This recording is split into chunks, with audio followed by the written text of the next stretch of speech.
Hey YouTube, what's up? So I am back. It didn't take me 8 months. We're gonna talk about that in a second. Somebody tried to shade me on my channel and I'm being over dramatic. It wasn't shade, it was actually just facts.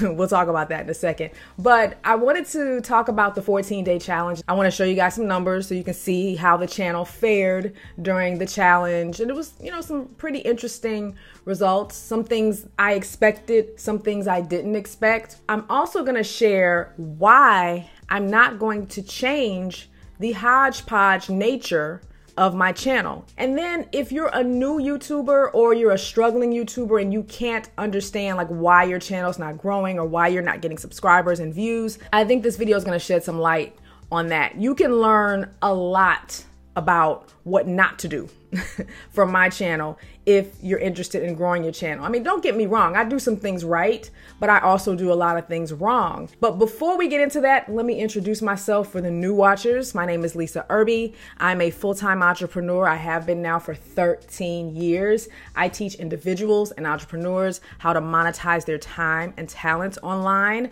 I actually do a lot of things, and that's part of the problem with this channel, and we'll get into that a little later. So right now we're looking at the channel or the YouTube creator homepage. So you can see here that my current subscribers have increased by 848 in the last month. Typically, that number is around 500. Last year, I averaged about 570 subscribers per month, and I did 11 videos total. So I did more videos in 2 weeks than I did all of last year. It's crazy.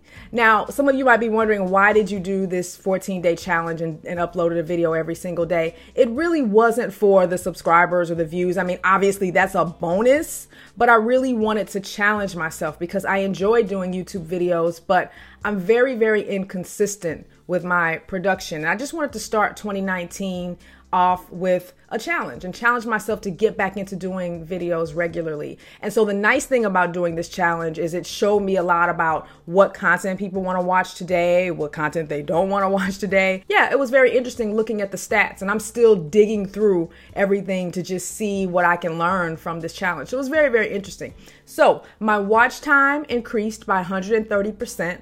My views increased by 84% in the last month, and then revenue increased by 155%. Now, I blocked out the revenue because you're not supposed to show your views and revenue at the same time. Like, you can show your revenue or you can show your views, but it's against the terms to show both, I've been told. So that's why you're not seeing both on this same screen, because you'll be able to estimate how much I'm getting paid per view, and YouTube does not want you to do that. The other thing I found helpful during this challenge was this little tidbit over here in the YouTube studio. This is very, very helpful because it shows you how well the video performed compared to your last 10 uploads.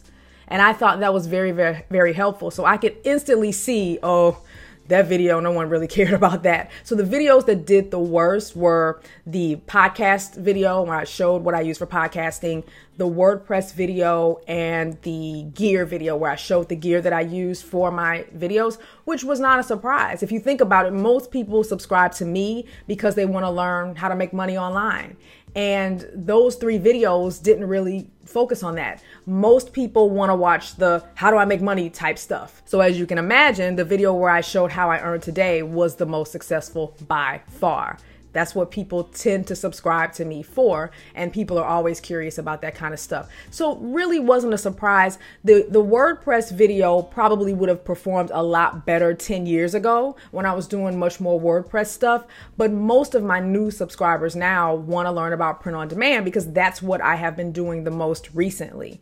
But yeah, I would definitely recommend you pay attention to the dashboard because it gives you insight into what types of content your audience wants to watch. It's very, very helpful. So let's take a look at my stats 2 weeks prior to the challenge. So I started uploading the videos on January 10th. So the 2-week period prior to the challenge would be December 27th through January 9th. So this is what my average views look like, or minutes. So I was averaging anywhere between 4,000 to 5,000 minutes per day before the challenge. I had 69,000 watch minutes, 17,000 views, and then 329 subscribers. So let's look and see what it looks like after the challenge. So as you can see, watch time pretty much tripled, views almost tripled, and then subscribers. Now, subscribers did not increase that much compared to the other 2 weeks, not by much at all. Here's why I believe that is. You have to remember, this is a net number. Okay, so that means unsubscribes are also taken into account here.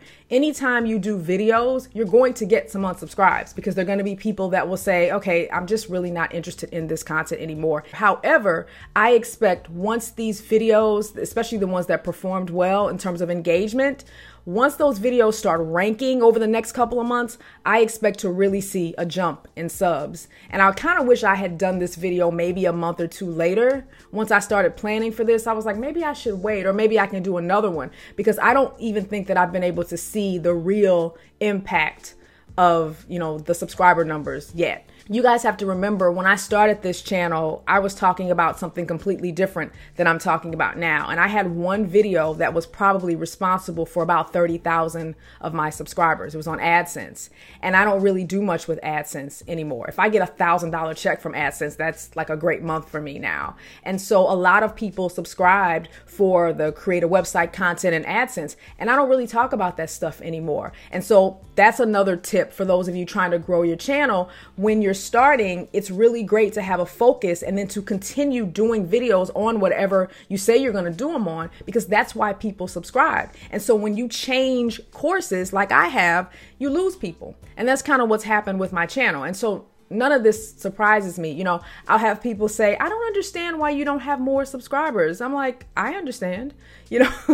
I jump around and I'm not consistent. And so that's typically what happens when you do that. So I expect this number to really grow over the next few months as some of those videos start ranking. So 2 weeks before the challenge, I was averaging 4,000 to 5,000 minutes per day. And so after the challenge, you can see double, sometimes triple, sometimes quadruple, quintuple. This was after I did the how I make money today. Everybody was curious about that. So that video did really well. And this little jump here was the POD beginner video. So the print on demand, merch stuff, all of that stuff performed the best, which makes sense because that's the type of content I've been doing most recently. Now, there's a lot of great channels out there that will help you grow your YouTube channel. Some people that come to mind are Roberto Blake, Tim Schmoyer, and Brian G. Johnson. And Brian did a very, very helpful video this month. And I think everybody who wants to grow a YouTube channel needs to watch. There's a lot of regurgitated content on YouTube about how to grow a channel. And everybody says the same thing. Okay, do videos consistently, have great thumbnails. Of course, all those things are important, but there's a couple of stats that Brian talks about in this video, such as new subscriber activity. And it's something I don't think a lot of people think about. So he talks about how important it is for your new subscriber engagement to be good when you get new subscribers. So I can use my channel as an example. I have never had any trouble gaining subscribers, but keeping them engaged has been an issue because of the issues I mentioned before. I jump from content to content and I don't do videos regularly. So he was saying one of the things the YouTube algorithm looks for is they look at, okay, when somebody subscribes, what do they do next? Do they watch the subsequent videos you put out, or do they just sort of fall off? And how engaged they are, and that's part of the engagement stat. How well or how much your new subscribers watch your videos plays a big role in how much YouTube will continue to recommend your content to new people. This is another reason why when you're starting a new channel, it's very important to basically say who you are and what your channel is going to do, and stick with that content so the people that subscribe will continually be engaged in that content. Very, very important, especially if you have a content channel like this. Now, entertainment channels where you're doing random stuff, that's a little different. The rules are a little different there. But for content info channels like this, most people tend to subscribe for a certain type of content. Right? So imagine if you start a channel and you say, my name is blah, blah, blah, blah, and I help entrepreneurs do X, Y, Z. And then every video you do after that follows what you say you're going to do. Your engagement is going to be much better and YouTube will promote your channel more to other people. And this is the thing. And like it says here, you can increase the chance of YouTube suggesting your content by increasing your click-through rate and your video watch time. Watch time, not likes. likes are typically a result of having good watch time in general, right? So the better your watch time, the better the video is going to rank over time, the more YouTube is going to promote your channel.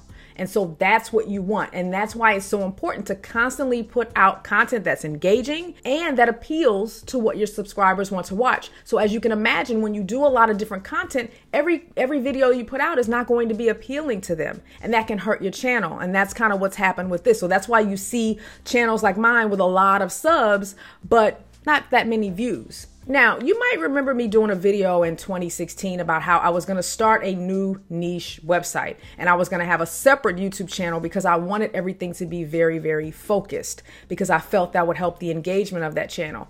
Well, I never did create the site because I got into Merch by Amazon and became completely obsessed with that. And I was like, whoa, this is going to be big. I got to focus on this right now. But I am so glad I never did that site because I was trying to force myself on a niche that I really, really wasn't that passionate about just to have a niche. And a lot of you said, no, we like the fact that you do a variety of content.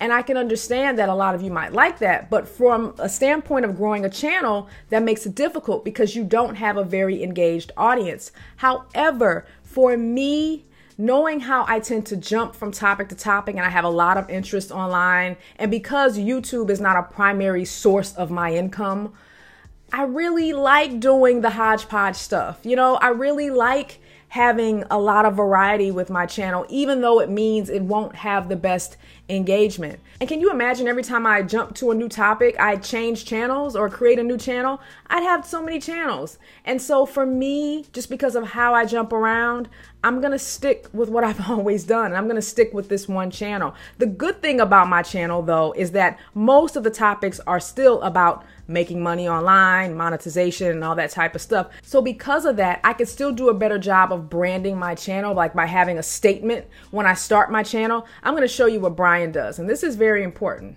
Brian G here from BrianGJohnson.tv, and to grow on YouTube, stake your claim and amplify your message by subscribing. Click on the bell notification and you'll be on your way. You see a lot of people doing this. You know, they're saying who they are. Very important because people know, oh, this guy helps you get YouTube subscribers. Let me subscribe to him. And then so every video he does after that follows up on what he said he's going to do. I could still come up with a message, like an all-encompassing message for my channel and state that in every video, even though my channel's not that niche. So there's some things that I can do a little better, but I will never have like a channel where every video was on the same topic. I'm just too interested in too many things, honestly. And that's one thing I like about being an entrepreneur. I have a very unconventional approach, and I'm not saying I would recommend this to everybody, but it has worked for me. I've been able to make a very comfortable living for myself, even with the dips in income over the years. And it just works for me right now. Are there some things that I can improve upon? Absolutely. But having a focused channel, it's just not going to work for me. It's just not going to work, at least not now. Now, could I improve things like quality of the video, do some jump cuts, maybe add a little bit more personal stuff in there to mix it up a bit? Sure. But in terms of just going niche and only doing print on demand or only doing WordPress, oh no, that's not going to work because I'm always finding something new to talk about. But the good thing for me is at least most of my stuff is about online business, right? So I can come up with a branding message for that and kind of, use that as my intro and tighten that up a little bit with my branding message. But other than that, I'm not going to change what I do. For me, the biggest thing is consistency. I mean, that would help a lot. And I'm already seeing from the numbers, just from this 2-week challenge, how that's probably going to help my channel in the long run. Now, I just got to keep on that. Now, I won't be doing videos every day. That was just way more taxing than I ever thought it was going to be. But if I could do a video, 3 to 4 times a month, I think that would be good for me. I don't feel like that's too big of a goal that I just couldn't meet. And speaking of consistency, I had to shout out my subscriber, Stress-Free Paper Chase. This comment made me laugh. He posted this at the end of the 14-day challenge. Boo, no, it can't be over. Oh, well, I guess it's fair to say see you in a couple months or next year maybe. The shade. Next year It did not take me till next year, but I have a tendency to do that, is I'll do videos for a couple months and then go away for 6 months. And I almost mentioned in that video, well, I guess I'll see you guys in 8 months, because that's what I tend to do. But anyway, you guys, that was the results of my 14-day challenge. Overall, the stats for my channel, obviously everything went up. I even had some affiliate income go up, and I don't even know if that was just because people were going back to my website and buying things. I don't know, because I didn't really mention the To Create website in many of the videos, but it seemed like I saw increases in a lot of areas just from doing this for 14 days. So from an income standpoint, it was great. I learned that just doing a very focused channel is not for me right now. I can't do it, but there are some things that I could do to tighten up my channel. And then finally, I was also surprised at how many of you watched every day. Like some of you mentioned you watched every video, and I'm like, really? Like, you guys are true fans to sit and watch every video. My goodness. And I also wondered if the views would start to drop as I did more and more videos, because I thought people would get tired of them. And I'm sure some people did, but it really was about topics. It was topical, because the video I did on day 12 did very well compared to some of the ones before that. Topics did matter. So that was very interesting to see too. Anyway, you all, thanks for watching, and I will see you in the next video.